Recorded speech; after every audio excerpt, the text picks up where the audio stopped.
Sa silangang Asya naman tayo kumain. Ito sa Hapchan. Ngunit ano nga ba ang Hapchan? Ang Hapchan at Tagalog ay kalahati ng tiyan. Dapat ata di ko na lang tinuloy eh. Kaya nga! Okay, trivia ulit tayo. Pasok Kuya Kim.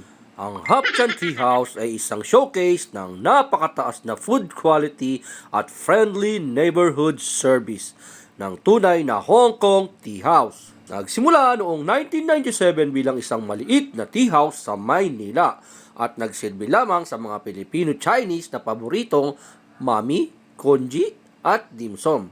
Mula ng taong ding yon, dahan-dahang pinalaki ng Hapchan Tea House ang menu nito at nagtatag ng 15 tindahan sa taong 2009. At noong Setyembre 2009, isang bagong grupo ng mga negosyante ang sumali sa pamamahala upang mapabuti ang operasyon ng commissary at restaurant sa pamamagitan ng pagpakilala ng mga bagong pamamaraan upang matiyak ng mga restaurant ng Hapchan ay nananatiling nangunguna sa uri nito sa industriya ng serbisyo sa pagkain.